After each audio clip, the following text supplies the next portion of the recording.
Hi, I'm ED-SKaR. It's Orctober, so let's get some models painted. And not just any orcs, these are some old school orcs. They have a little mess around the bases, so I wanted to pop those off to clean them up, which actually lets me view the slotter tab attached to the model's feet. Now this is just one more reason not to cut that tab away, as it brings out some information along with the models. The tabs have Commando written on one side, spelled with a K, and the other has GW94. Ork Kommandos from Games Workshop in 1994. Now these are some special models. And they're going to get a very not special paint job, sorry.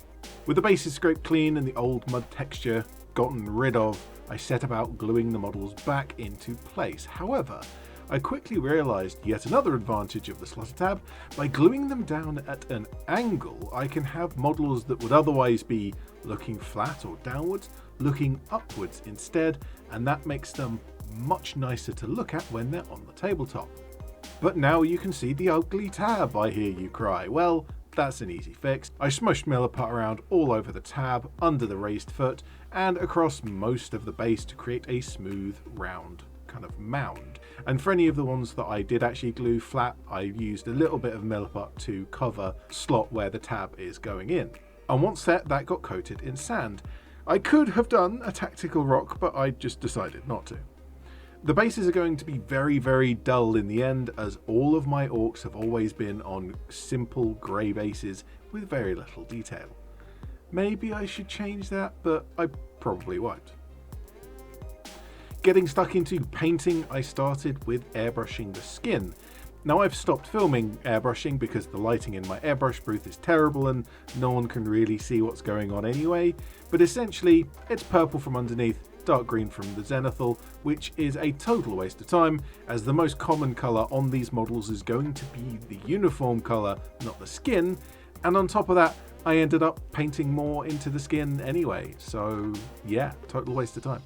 But that brings me back to the models in question. These Commando orcs have a very specific style. These are classic British orcs, and blood axes to boot. Now as blood axes, and commandos especially, these orcs have the uncommon indecency to use actual battlefield tactics, which is quite un-orky in a way, just not the done thing. Alongside the tactics, they often use military-style uniforms, commonly copied from the Imperial Guard. So what's the British side of this? Well, that's easy. British Commandos, who somehow found their way into a Guard unit 38,000 years into the future. Don't explain it, the Warp Storm did it. But the real Commandos were usually found in green uniforms, which obviously isn't going to work well with green skin. Black would also be very thematic, very SAS, but looks terrible on models, especially when I paint it because I'm bad at painting black. The other common uniform colour for the British military would be brown, and that is what you've seen me painting here.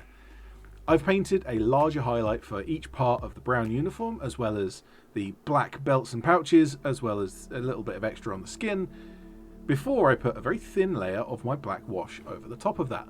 And I made sure that the wash was suitably diluted down to create a much more subtle effect than I usually use, given that every part of this model is already quite dark.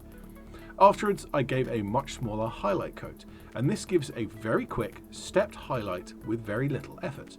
From the dark recess with the wash, the still dark base coat with the wash above the recesses, the first highlight with the wash, and the final highlight which has not got the wash, which ends up being the brightest. I was having quite an odd feeling while painting these models, as I'm pretty much just painting some science fiction models in a very similar way to how a lot of people paint historicals. Ew, historicals. I mean, I don't know what historical model has green skin, but you get the idea. The uniform is a solid, simple earthy colour, with a single alternate colour for the webbing, and then just a few smaller pieces like the metallics and skin.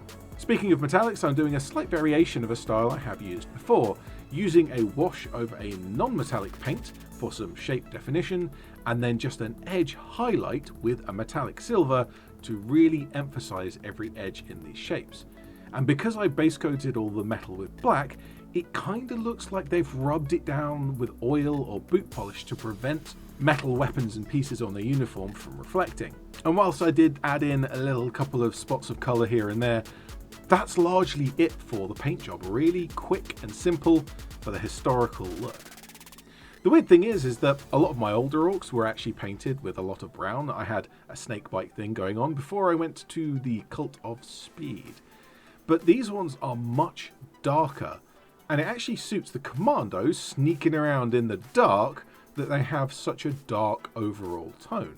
And that was something that I had intended, and that's why I used a black wash rather than a brown wash to make sure it was nice and dark. And so these fit really nicely into my old orc force, but can also be used for other games as well. Let me know in the comments what you think. I'm ED-SKaR, always will be, and thank you very much for watching.